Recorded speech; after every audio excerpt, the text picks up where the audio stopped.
अस्सलाम वालेकुम दोस्तों, मैं आपको HTML के लेसन नंबर 4 में खुशामदीद कहता हूं। तो आज हम सीखेंगे कि HTML के टेक्स्ट फॉर्मेटिंग टैग्स कौन कौन से होते हैं। तो ये आप स्क्रीन पे देखिएगा, ये टेक्स्ट फॉर्मेटिंग टैग्स कौन कौन से होते हैं कि देखिएगा ये टैग नेम मैंने यहाँ पे लिखा हुआ है और टैग का सिंटेक्स और उसके बाद उसका यूज़ कहाँ पे होगा। तो टैग नेम्स कौन से होते हैं, सबसे पहले जो मैं बताऊँगा वो हेडिंग्स टैग होते हैं। आप हेडिंग्स वगैरह लिखने के लिए इनको यूज़ करते हैं और ये H1 से लेके H6 तक होता है। ये इसका H जो होता है ये सिंटेक्स होता है। इसी के बाद पैराग्राफ टैग है और इसको हम इस तरह से P के साथ जो है वो लिखते हैं और ये पैराग्राफ्स को शो करने के लिए होता है। इसके बाद बोल्ड, अटैलिक और अंडरलाइन टैग्स होते हैं जो कि टेक्स्ट को बोल्ड, अटैलिक और अंडरलाइन फॉर्म में लिखा जाता है इन टैग्स की मदद से। इसके बाद स्ट्राइक थ्रू होता है। स्ट्राइक थ्रू मतलब टेक्स्ट के दरम्यान में एक लाइन लगाई जाती है। उसके बाद सबस्क्रिप्ट और सुपरस्क्रिप्ट टैग्स होते हैं।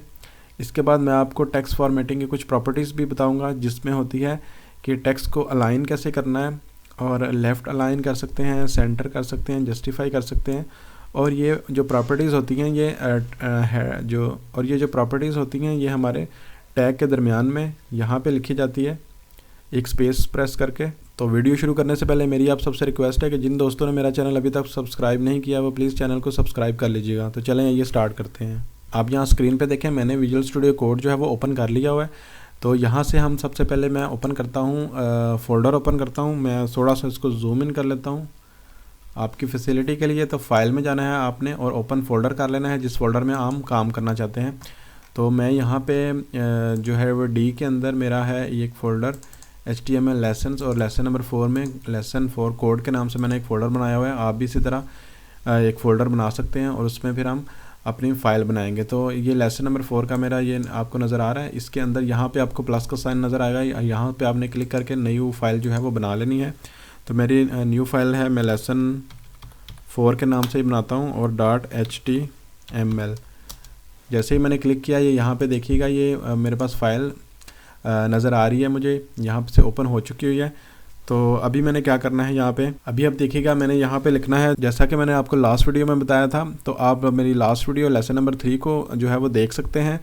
तो उसमें मैंने आपको लाइव सर्वर और HTML का बेसिक जो है वो कोड सेटअप करके दिखाया था। तो इसमें आपने क्या करना है, HTML लिखना है। यहाँ पे HTML जैसे ही आप टाइप करेंगे ये आपके पास 3 ऑप्शन आ जाएंगे। आपने सेकंड वन वाले पे क्लिक कर लेना है। HTML का एक बेसिक स्ट्रक्चर आपके पास सामने आ जाएगा। तो यहाँ पे आपने क्या करना है, अब मैंने H1 जस्ट लिखना है और मैं एक लिख लेता हूँ वर्ड RT। तो मेरे अगर स्पेलिंग मिस्टेक हुई तो आई एम सॉरी, मेरे स्पेलिंग इतने अच्छे नहीं है। तो ये देखिएगा मैंने H1 जो है वो के अंदर आर्टिफिशियल इंटेलिजेंस लिख लिया क्योंकि आजकल आर्टिफिशियल AI का दौर है, दैट्स वाई। तो मैं इसको जस्ट कंट्रोल S कर लेता हूँ और मैंने राइट क्लिक किया और मैंने क्या करना है, ओपन विद लाइव सर्वर। जैसे ही मैंने ओपन विद लाइव सर्वर किया ये देखिएगा हमारे पास ये फाइल शो हमारे पास नज़र आ रही है। तो मैं इसको थोड़ा सा एडजस्ट कर लेता हूँ ताकि आपको मैं दोनों चीज़ें दिखा सकूँ, अपना कोड भी और अपना ब्राउज़र भी। ये देखिएगा ये मैंने ये इधर ही विंडो शो करवा दिया आपको। तो यहाँ पे जब क्लिक करेंगे तो अभी फॉर एग्ज़ाम्पल मैं यहाँ पे क्या करता हूँ, H1 मैंने लिखा।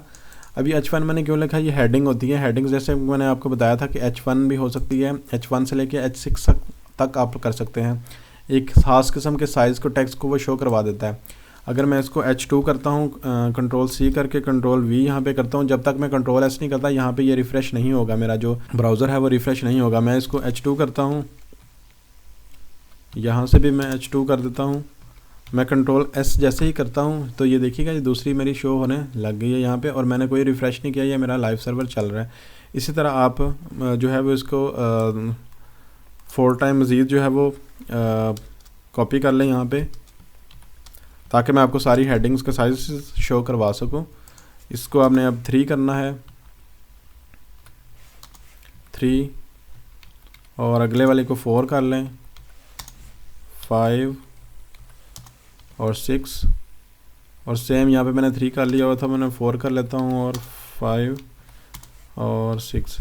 तो मैं जैसे ही कंट्रोल S प्रेस करूँगा ये देखिएगा ये सारे मेरे पास हेडिंग्स जो हैं वो इस तरह से शो हो चुकी हैं।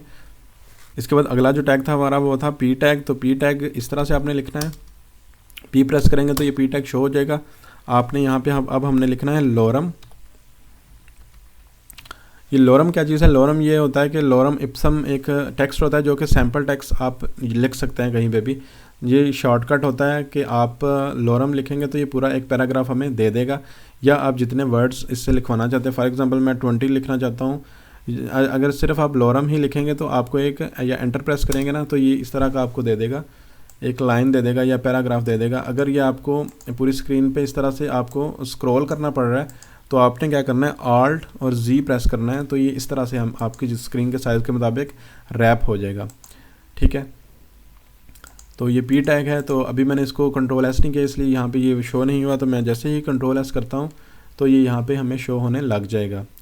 और लॉरम ये मैं डिलीट करके आपको एक और दिखाता हूँ। ये सिंपल लॉरम था। अब अगर मैं इसको लिखता हूँ 100, तो ये 100 अब मुझे वर्ड्स दिखाएगा। ये देखें, इसको मैं कंट्रोल S जैसे ही किया, ये देखिएगा मेरे पास ये 100 वर्ड्स वाला उसने शो करवा दिया है इस पूरे पैराग्राफ को। तो ये भी एक विजुअल स्टूडियो कोड के अंदर ये एक ऑप्शन आपको मिलती है अच्छी। तो इससे आप सैम्पल टेक्स्ट कहीं भी आप जो है वो सैम्पल वेबसाइट्स के अंदर जो है वो शो करवा सकते हैं। इसके बाद मैं यहाँ से एंटर प्रेस कर लेता हूँ। H1 को मैं 2 दफ़ा कॉपी कर लेता हूँ ताकि मैं आपको बोल्ड इटैलिक वाले दिखा सकूँ। इसके बाद ये देखिएगा मैंने आर्टिफिशियल इंटेलिजेंस लिखा है, तो ये मैं इसको कंट्रोल S किया तो इसने यहाँ पे दिखा दिया है। अगर मैं इसको बोल्ड करता हूँ तो मैंने B टैग लेना पड़ेगा, तो मैं यहाँ से ये देखेंगे कि B बोल्ड कर रहा हूँ, तो इस तरह से मैंने कंट्रोल S किया तो ये देखिए बोल्ड हो गया। इसी तरह आप H1 के अंदर भी आप जो है वो टैग्स लगा सकते हैं। मसलन मैं I टैग लगाता हूँ यहाँ पे, तो ये देखिएगा ये I टैग जो जहाँ पे मुझे स्टार्ट किया तो मैंने इसको क्लोज़ भी करना पड़ा, तो मैंने इटैलिक किया तो ये देखिए इटैलिक हो चुका है ये। इसी के बाद जो है वो अंडरलाइन है, तो मैं U टैग यहाँ पे अप्लाई कर सकता हूँ ऐसे, और आपने यहाँ से इसको कट करके इधर आपने इसको पेस्ट करना है। तो ये देखिएगा ये इस तरह से हो चुका है।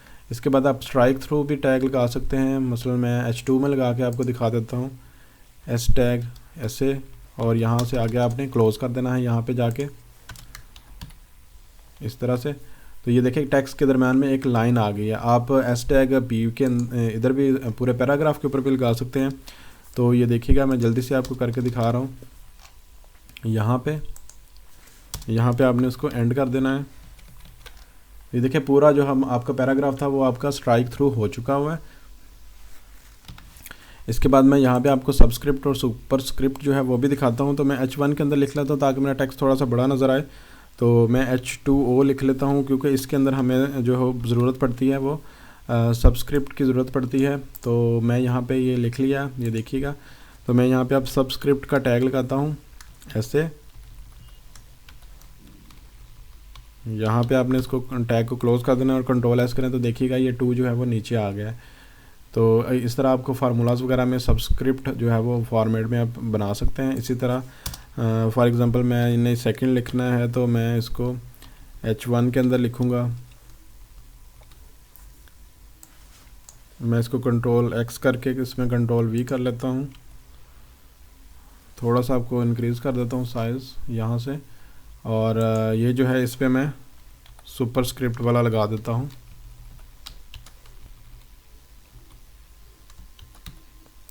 जैसे मैंने कंट्रोल S किया ये देखिएगा ये सेकंड इस तरह से आपको लिखा हुआ शो हो गया।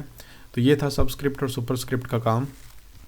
इसके बाद मैं अब आपको प्रॉपर्टीज़ के बारे में भी बताता हूँ। तो मसलन मेरे पास ये वाला है टेक्स्ट, मैं इसको थोड़ा सा जो है वो H1 ये इटैलिक वाला जो है इसके अंदर आपने एक स्पेस देनी है स्टार्टिंग टैग में, और आपने अलाइन लिखना है यहाँ पे और इक्वल लिखना है और इन ऊपर कामास लगाने हैं। तो अगर आप ये देखिएगा लेफ़्ट अलाइन है तो आप इस पर सेंटर लिख के आप जैसे ही कंट्रोल S करेंगे वो देखिएगा सेंटर पे अलाइन हो गया है। आप इसको लेफ़्ट तो ये बाय डिफ़ॉल्ट ही होता है, आप इसको जो है वो राइट भी कर सकते हैं। तो मैं इस दूसरे वाले को जो है वो राइट अलाइन कर लेता हूँ।